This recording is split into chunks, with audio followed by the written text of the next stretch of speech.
जय माता दी दोस्तों आप सभी का स्वागत है हमारे YouTube चैनल में।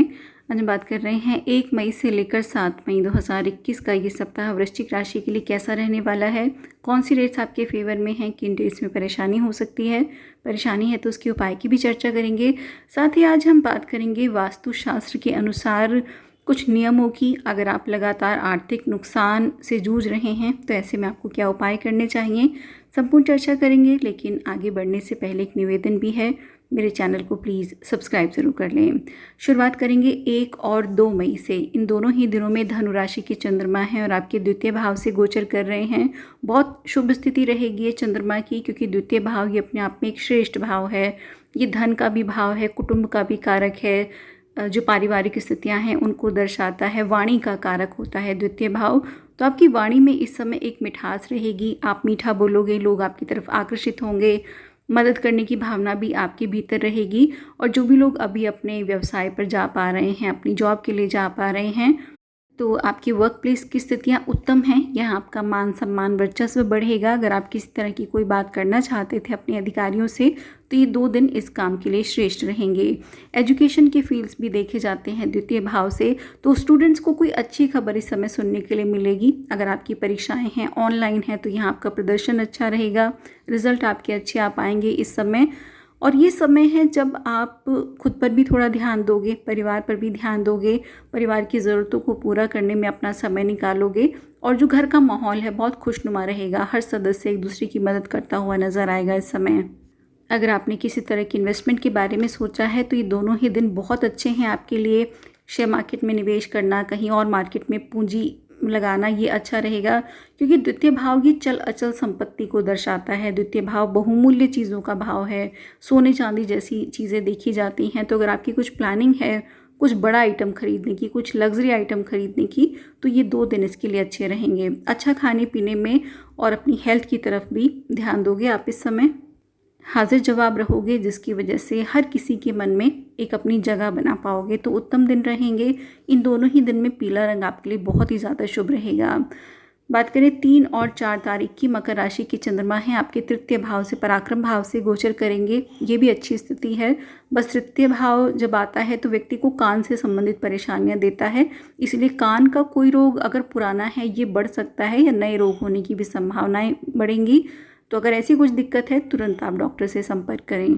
बाकी समय हेल्थ अच्छी रहेगी, दिन भी अच्छे रहेंगे, क्योंकि पराक्रम भाव है। तो जो भी लोग डिफेंस सर्विसेज से जुड़े हुए हैं, सेना पुलिस आदि के काम में हैं, ऐसे लोगों के प्रमोशन के ट्रांसफ़र के प्रबल चांसेस बनेंगे। भाई बहनों का सहयोग आपको मिलेगा। कुछ छोटी दूरी की यात्राएं ये समय दिखा रहा है। हालांकि अभी जो स्थितियां हैं, मुश्किल परिस्थितियां हैं, तो यात्राएं रोकना ही अच्छा रहेगा। लेकिन अगर आप पूरा प्रिकॉशन के साथ में जाएंगे तो ये यात्राएं आपके लिए लाभकारक रहेंगी। साथ ही ये समय उन लोगों के लिए भी बहुत खास है जो लेखन या प्रकाशन के काम से जुड़े हुए हैं। पब्लिशिंग हाउस से जो भी लोग जुड़े हुए हैं, आप लोगों के लिए ये धन लाभ का भी समय है और सफलता का कारक ये समय बनेगा। तो अच्छे रहेंगे ये दिन भी आपके लिए। और इन दोनों ही दिनों में नीला या काला रंग ये आपके लिए बहुत लकी है। बढ़ते हैं 5, 6 और 7 तारीख की ओर।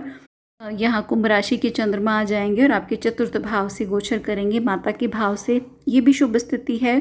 बस परेशानी क्या होगी, देखिए जब भी चतुर्थ भाव आता है, ये सुख का भी भाव है, माता का भी भाव है, लेकिन ये बहुत अधिक भावनाओं को दर्शाता है। तो इमोशनल थोड़े ज़्यादा हो जाओगे आप इस समय में, इसलिए कोशिश करें कोई बड़ा डिसीजन इन समय में ना लें। जो 3 दिन रहेंगे बहुत सोच समझकर और खासकर अपनी माता जी की सलाह से काम कीजिएगा, वरना कुछ नुकसान देखना पड़ सकता है। लीगल कॉम्प्लिकेशन बढ़ सकते हैं इस समय।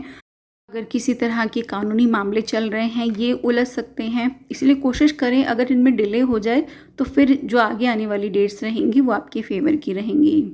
और यूँ भी इस समय में किसी से उलझना नहीं है, राह चलते किसी से भी बात ना करें। कहीं कोई झगड़ा हो रहा है, अगर आपके आसपास ऐसी स्थितियों में ना पड़ें, गलतफहमी का शिकार होने की संभावनाएं भी हैं, तो अपनी सलाह भी इस समय आप किसी को ना दें। और किन्हीं 2 लोगों का झगड़ा है तो इसमें तो आप बिल्कुल ही ना पड़ें, वरना उनकी दोस्ती हो जाएगी और जो सारा इल्ज़ाम है वो आपके ऊपर आ जाने वाला है। चतुर्थ भाव उस जगह को दिखाता है जहाँ आप रहते हैं, यानी घर का सुख दिखाता है। तो घर में शांति रहेगी, हंसी खुशी का माहौल रहेगा, दाम्पत्य जीवन आपका बहुत सुखद रहेगा। बाकी इस पूरे सप्ते में ही दाम्पत्य जीवन अच्छा बना हुआ है, प्रेम जीवन अच्छा बना हुआ है, हेल्थ भी आपकी अच्छी रहेगी। बस जो 3 और 4 तारीख मैंने बताया कान के कुछ रोग हो सकते हैं, इसमें ध्यान रखना है। और 5, 6 और 7 तारीख में जिन भी लोगों को हार्ट रिलेटेड प्रॉब्लम है, हृदय या छाती से संबंधित कुछ दिक्कतें हैं, ये भी बढ़ने की संभावनाएं रहेंगी। इसलिए एक हेल्दी डाइट इस समय फॉलो करना बहुत ज़रूरी रहेगा। थोड़ी गर्म चीज़ें खाइए इस समय, ये जो भी परिस्थितियां हैं उनके लिए भी अच्छा है। बाकी हार्ट संबंधी चीज़ों में भी ये चीज़ आपको फ़ायदा देगी। बाकी परिस्थितियाँ आपके अनुकूल हैं। वैसे तो किसी विशेष उपाय की आवश्यकता नहीं है, लेकिन 5, 6 और 7 तारीख में क्योंकि भावुकता बहुत बढ़ जाने वाली है और कई बार भावुकता में निर्णय भी गलत हो जाते हैं, तो एक तो इस चीज़ से बचना है। कोई भी बड़ा डिसीज़न नहीं लेना है और कुछ भी करेंगे तो परिवार की सलाह उसमें ज़रूर लेंगे और उपाय निश्चित कीजिए। 5 तारीख, 6 तारीख, 7 तारीख तीनों ही दिन हनुमान चालीसा का पाठ करेंगे, केसर का या चंदन का तिलक ही अपने मस्तक पर लगाएंगे, तो इससे कामों में जीत रहेगी और आपका पराक्रम बढ़ा रहेगा। और इन तीनों ही दिनों में रेड या मरून के शेड्स ये आपके लिए बहुत ज़्यादा लकी रहने वाले हैं। तो एक अच्छा सप्ताह है वृश्चिक राशि के लिए। और अब बात करें वास्तुशास्त्र के अनुसार क्या कुछ वो चीज़ें हैं जो आपको ध्यान रखनी चाहिए घर में, क्योंकि इनके कारण आर्थिक नुकसान भी होता है और एक मानसिक परेशानी बढ़ती है। तो इसमें जो सबसे पहला उपाय है वो दिशा का है। जिस भी अलमारी में आप अपना पैसा रखते हैं, हमेशा इसे ऐसे रखें कि ये उत्तर दिशा की तरफ खुले, क्योंकि ज्योतिष में भी वास्तु में भी दोनों में ही उत्तर दिशा का बहुत ही महत्व है। दूसरा है नल से पानी टपकना। अगर आपके घर का कोई नल खराब है या आप इसे पूरा बंद नहीं करते हैं तो ये भी आर्थिक नुकसान पैदा करता है। पानी का लगातार बहना, चाहे वो एक बूंद के रूप में ही क्यों ना हो, ये खर्चों को बढ़ावा देता है। तो ऐसे नल को तुरंत ठीक करवाना चाहिए। कभी भी घर में बेकार वस्तुएं ना जोड़ने दें। कई बार लोग खराब सामान को भी स्टोर रूम में रख लेते हैं, ये सोचकर कि कभी इसे ठीक करवा लेंगे या कभी ये काम आ जाएगा, तो ऐसी स्थिति नहीं बननी चाहिए। यदि आपको इसे ठीक कराना है तो इसे तुरंत ठीक कराएं अथवा उसे बेच दें, फेंक दें, क्योंकि ऐसी बेकार वस्तुओं से घर में नकारात्मक ऊर्जा आती है। ऐसी चीज़ों से धन हानि के साथ स्वास्थ्य भी खराब होता है और घर में झगड़ों को बढ़ावा मिलता है। खासकर आप देखेंगे अगर आपकी छत बहुत ज़्यादा गंदी रहती है, जो सीढ़ियाँ हैं वो गंदी रहती हैं और ये जो फालतू का सामान है, बेकार सामान है, ये आप अपनी छत पर रखते हैं, सीढ़ियों पर रखते हैं, तो ये भी भाग्य को खराब करता है, क्योंकि छत तो राहु का प्रतीक है और गंदगी होने से राहु कुपित होता है।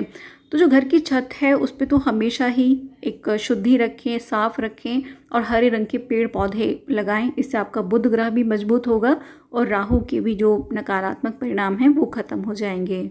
इसमें जो अंतिम उपाय है वो घड़ी का है। आपने सुना होगा कि समय बड़ा बलवान है, यानी कि घड़ी आपके भाग्य का ही प्रतीक है।